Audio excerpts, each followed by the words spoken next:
Back to back 2 ఓటములతో ఇబ్బంది పడుతున్న Gujarat Titans, rayon Rickelton ఆడని పక్షాన ఎవరు ఆడతారు ముంబైలో?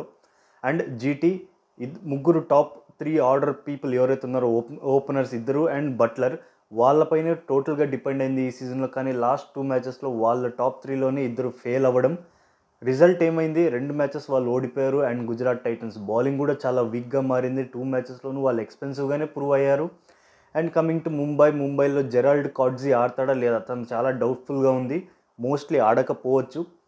And coming to Rickelton, Rohit Sharma ఇద్దరు ఓపెనింగ్ స్పాట్లో మనం చూసుకుంటే కనుక రోహిత్ శర్మ సరిగ్గా పర్ఫామ్ చేయట్లేదు. Ryan Rickelton okay, initially season స్టార్టింగ్లో తను ఒక 2-3 మ్యాచెస్ సరిగ్గా ఆడలేదు, కానీ దాంతో తను పికప్ అయి కన్సిస్టెంట్గా రన్స్ కొట్టాడు. అలాంటి రయాన్ రికల్టన్ ఇప్పుడు లేడు. సో తన ప్లేస్లో ఎవరు ఆడతారు? ఏం జరగచ్చు? అండ్ ఎక్కడ జరుగుతుంది మ్యాచ్? జరగబోయేది eliminator between Mumbai and Gujarat Titans in Mullanpur, Chandigarh. Pitch batting friendly, Duke కొంచెం రావచ్చు. ఇక్కడ కట్టర్స్ వేరియేషన్స్ చేసే వాళ్ళు హెల్ప్ఫుల్ అవుతుంది. వాళ్ళకి స్కిల్ ఉన్న బౌలర్సే సక్సెస్ వస్తుంది ఇక్కడ. అండ్ స్పిన్నర్స్ కంటెన్షన్ ఉంటారు ఫస్ట్ ఇన్నింగ్స్లో. స్పిన్నర్స్ కొంచెం హెల్ప్ ఉండొచ్చు. అండ్ మోస్ట్ ప్రాబబుల్లీ పేసర్స్కి ఇనీషియల్ 4-5 ఓవర్స్ మంచిగా స్వింగ్ లభించే ఛాన్స్ ఉంది. హర్షదీప్ సింగ్ ఎలా ఆడతాడో చూద్దాం. అండ్ ఆల్సో ముంబైలో దీపక్ చహర్, ట్రెంట్ బోల్ట్ ఇద్దరు మంచిగా స్వింగ్ చేయగలరు. సో వీళ్ళు ఎలాగ స్వింగ్ కండిషన్స్ని ఉపయోగించుకుంటారో స్టార్టింగ్ 4 ఓవర్స్ అనేది కీలకం. సో మనం ముందుగా ప్రాబబుల్ ప్లేయింగ్ 11 చూద్దాం. ఓకే, సో ముందుగా గుజరాత్ టైటన్స్లో మొదలు పెడదాం. శుభ్మన్ గిల్, కామిండు మెండిస్ ఆడొచ్చు, లేదా కుషాల్ మెండిస్ ఆడొచ్చు బట్లర్ ప్లేస్లో. సో గిల్, సాయి సుదర్శన్, కుషాల్ మెండిస్ వీళ్ళు ముగ్గురు. రూథర్ఫోర్డ్, షారుఖ్ ఖాన్, రాహుల్ టివాటియా, అర్షద్ ఖాన్, రషీద్ ఖాన్, దర్శన్ షనక. జెరాల్డ్ క్వైట్జీ ప్లేస్లో దర్శన్ షనక ఆడొచ్చు most probably. And Sai Kishore, Siraj, Prasidh Krishna. మనం అనుకున్నట్టే సుదర్శన్ వచ్చేసి ఇంపాక్ట్ సబ్గా ఆడతాడు. ఓకే, ఇందాక అనుకున్నట్టు. మనం ఇప్పుడు ప్లేయింగ్ 11 చూసుకుందాం ముంబైది. ముంబైలో రయాన్ రికల్టన్ లేని పక్షాన జానీ బైర్స్టోని మనం చూడొచ్చు ప్లేస్లో. Jonny Bairstow, Rohit Sharma, Suryakumar Yadav, Tilak Varma, Jacobs,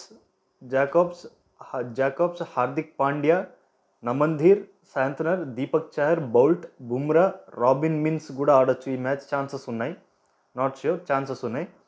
so ఇది 2 ప్లేయింగ్ 11. మనం 2 ప్లేయింగ్ 11 చూసుకుంటే ఇద్దరికీ ప్రాబ్లమ్స్ ఉన్నాయి. ఇక్కడ రికల్టన్ లేడు, చాలా పెద్ద దెబ్బ. ఓపెనింగ్లో మంచి స్టార్ట్ రాకపోతే చాలా ఇబ్బంది. పవర్ ప్లేని యూటిలైజ్ చేసుకోకపోతే చాలా ఇబ్బంది. అండ్ కమింగ్ టు గుజరాత్, ఆడుతున్నదే వాళ్ళ దాంట్లో ముగ్గురు టాప్ 3 ఆర్డర్సే చాలా కన్సిస్టెంట్గా ఆడుతున్నారు. అందులోనూ వాళ్ళు లాస్ట్ 2 మ్యాచెస్లో ఫెయిల్ అయ్యారు. ఇప్పుడేమో బట్లర్ లేడు. సో గుజరాత్ టైటన్స్ కూడా వీక్గానే కనిపిస్తుంది. బౌలింగ్ కూడా ఇప్పుడు ఫామ్లో లేదు కంప్లీట్గా. రబడా ప్లేయింగ్ 11లో వచ్చే ఛాన్స్ కూడా లేదు, అవుట్ ఆఫ్ టచ్లో ఉన్నాడు. ప్రసిద్ధ్ కృష్ణ హాఫ్ సీజన్ చాలా బాగానే బౌలింగ్ వేశాడు, దాని తర్వాత తను కొట్టించుకుంటున్నాడు. సిరాజ్ వెరీ రేర్ పర్ఫార్మెన్స్, అసలు సరిగ్గానే ఆడట్లేదు. అండ్ రషీద్ ఖాన్ అయితే వికెట్ టేకింగ్ బౌలర్ కాస్త తనని ఓవర్ షాడో చేశాడు సాయి కిషోర్ పర్లేదు, బాగానే బౌలింగ్ వేస్తున్నాడు. ముంబైకి వచ్చేస్తే బుమ్రా, మీరు చూసుకుంటే బుమ్రా ఎక్కువ వికెట్స్ తీయకపోవచ్చు, కానీ తనని బ్యాట్స్మెన్స్ చాలా జాగ్రత్తగా ఆడుతున్నారు. బుమ్రా ఓవర్ మనం క్రాస్ చేస్తే బెటర్ అన్నట్టుగా సింగిల్స్ డబుల్స్ తీసుకొని ముగిస్తున్నాడు. తన రన్స్ కంటైన్ చేస్తున్నాడు. బౌల్ట్ పర్లేదు, స్వింగ్ అనుకూలం ఉంటే స్టార్టింగ్ కొంచెం బౌలింగ్ బాగానే వేస్తున్నాడు. దీపక్ చహర్ అగైన్ స్వింగ్ కనుక లేకపోతే దీపక్ చహర్ని పెట్టుకోవడం చాలా వేస్ట్. తను డెత్ బౌలర్ కాదు, మిడిల్ ఓవర్లో పెద్దగా వికెట్ టేకింగ్ బౌలర్ కాదు. స్వింగ్ ఉంటేనే తను ఉపయోగం. ఒకవేళ స్వింగ్ లేదు అంటే కనుక బిస్కెట్. అండ్ కమింగ్ టు శాంతనర్, కొంచెం స్పిన్కి అనుకూలం ఉన్నా కూడా తను చాలా డేంజరస్ బౌలర్గా మారుతారు శాంతనర్. సో శాంతనర్ కూడా ఇఫ్ ఇన్ కేస్ వికెట్ కొంచెమైనా సరే స్పిన్కి అనుకూలిస్తే శాంతనర్ చాలా డేంజర్గా మారుతాడు. సో ఇవి ఇద్దరి ప్లేయింగ్ 11s, ఇద్దరి వీక్నెస్ ఉన్నాయి, స్ట్రెంగ్త్ ఉన్నాయి. ముంబై ఇండియన్స్ స్ట్రెంగ్త్ ఏమి అంటే కనుక ఇప్పుడు రికల్టన్ వెళ్ళిపోయాడు కాబట్టి సూర్యకుమార్ యాదవ్ మీద చాలా డిపెండ్ అయి ఉంటుంది టీం. తను ఎంత మేరకు ఆడతాడు, తనకి సపోర్ట్గా ఎవరు నిలబడతారు. విల్ జాక్స్ కూడా లేడు, విల్ జాక్స్ కూడా ఆడడు. సో ఇది కూడా ఒక పెద్ద దెబ్బ. విల్ జాక్స్ అంటే తనకు బౌలింగ్లో కూడా ఒక పార్ట్ టైమర్ కాబట్టి అలా కూడా ఒక హెల్ప్ ఉండేది, ఇప్పుడు ఆ హెల్ప్ కూడా లేదు.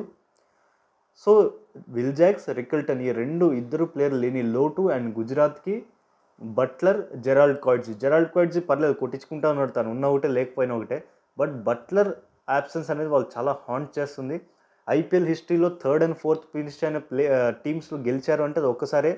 ఐ థింక్ ఇది 2016 SRH సన్ రైజర్స్ హైదరాబాదే గెలిచారు. 3rd పొజిషన్ 4th పొజిషన్ వచ్చి వాళ్ళు గెలిచారు. కేకేఆర్‌ని ఓడించి తర్వాత మళ్ళా వాళ్ళు క్వాలిఫైర్ 2 ఐ గెస్ వాళ్ళు గుజరాత్ లయన్స్‌ని ఓడించి ఫైనల్‌లో ఆర్‌సీబీని ఓడించి వాళ్ళు టైటిల్ గెలిచారు.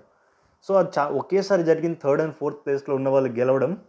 అండ్ ఇప్పుడు గనుక అది రిపీట్ అవ్వాలి అంటే గుజరాత్ అండ్ ముంబై వీళ్ళిద్దరిలో ఒక్కరైనా కనీసం వాళ్ళ గేమ్ ఆడాల్సి ఉంటుంది. ఈ మ్యాచ్ గెలవడం మాత్రమే కాదు, నెక్స్ట్ మ్యాచ్ ఎవరైతే పంజాబ్ ఆర్‌సీబీలో ఓడిపోతారో వాళ్ళతో ఆడి గెలిచి మళ్ళీ ఫైనల్‌లో గెలవడం చాలా కష్టం. టైం ఎక్కువ ఉండదు. వన్ డే గ్యాప్ ఉంటుంది. ప్రిపేర్ అవ్వడం, మళ్ళీ ఆ ప్రెషర్‌ని తట్టుకోవడం చాలా కష్టం. మరి చూద్దాం ఎవరు ఆ ప్రెషర్‌ని తట్టుకోగలరు, ఎవరు ముందుకు వెళ్తారో. బట్ మనం ఈ ప్రిడిక్షన్ చూసుకుంటే గనక లైక్ ఎవరు గెలవచ్చు మ్యాచ్ అంటే, రెండు టీంలకి ప్రాబ్లమ్స్ ఉన్న 2 ష్యూర్ షాట్ విన్నర్స్ అని చెప్పలేము. కానీ ప్లే ఆఫ్స్‌కి ముంబై ఎంట్రీ ఇచ్చిందంటే కనుక ముంబై ఖచ్చితంగా ఆపోనెంట్ టీం పైన చాలా ప్రెషర్ ఏస్తుంది. ముంబై గెలిచే ఛాన్సెస్ ఉన్నాయి. Like 55 Mumbai, 45 GT. ఎందుకు కేవలం 55 ఇచ్చాను, 60-40 ఆర్ 70-30 ఇవ్వలేదంటే, 2 టీమ్స్‌కి ఎవరికున్న ప్రాబ్లమ్స్ వాళ్ళకున్నాయి. ఒకవేళ సూర్యకుమార్ యాదవ్ గనుక తొందరగా అవుట్ అయితే ముంబై ఇండియన్స్ పరిస్థితి చాలా దారుణంగా మారుతుంది. ఒకవేళ గిల్, సుదర్శన్‌లు ఇద్దరిలో ఒకరు చాలా cheap score under 10 runs out అయినా వాళ్ళకి ఇబ్బంది. ఇద్దరు ప్లేయర్స్ అవుట్ అయినా, ఒకరు అవుట్ అయినా గానీ కష్టం. రా ఆడుతున్న కొత్త ప్లేయర్లు వాళ్ళు ఎంత మేరకు ఫామ్‌లో ఉన్నారో తెలీదు. అదొకటి problem. Bowling department Mumbai edge ఉంది. బౌలింగ్ డిపార్ట్మెంట్ ముంబైది బాగుంది. ఇనిషియల్‌గా ట్రెంట్ బౌల్ట్ కొంచెం కంట్రోల్ చేసినా డెత్ ఓవర్‌లో బుమ్రా చాలా బౌలింగ్ వేస్తాడు. కొంచెం స్పిన్ అనుకూలించినా శాంతనర్ కంట్రోల్ చేస్తాడు. బౌలింగ్ పరంగా చూసుకుంటే ముంబైకి ఎడ్జ్ ఉంది. బ్యాటింగ్ పరంగా కొంచెం మనం గుజరాత్ టైటన్స్‌కి ఎడ్జ్ ఇవ్వచ్చు. ఎందుకంటే వాళ్ళ దాంట్లో ఇద్దరు బ్యాట్స్‌మెన్స్ నెక్స్ట్ లెవెల్ ఫామ్‌లో ఉన్నారు. అది గిల్, సుదర్శన్. ముంబైలో నెక్స్ట్ లెవెల్ ఫామ్ అనగలిగింది కేవలం సూర్యకుమార్ యాదవ్ మాత్రమే, ఇంకెవరూ లేరు. సో, ఆ ప్రకారంగా మనం కొంచెం ఎడ్జ్ జీటీకి ఇవ్వచ్చు బ్యాటింగ్‌లో, బౌలింగ్‌లో ముంబైకి. ఓవరాల్ టీమ్ చూసుకుంటే ఐ థింక్ ముంబైకున్న ఎక్స్‌పీరియన్స్ ప్రకారం ప్లే ఆఫ్స్ ఆడడం ఐ థింక్ ముంబైకి కొంచెం ఎడ్జ్ ఉంది మ్యాచ్ గెలవడానికి.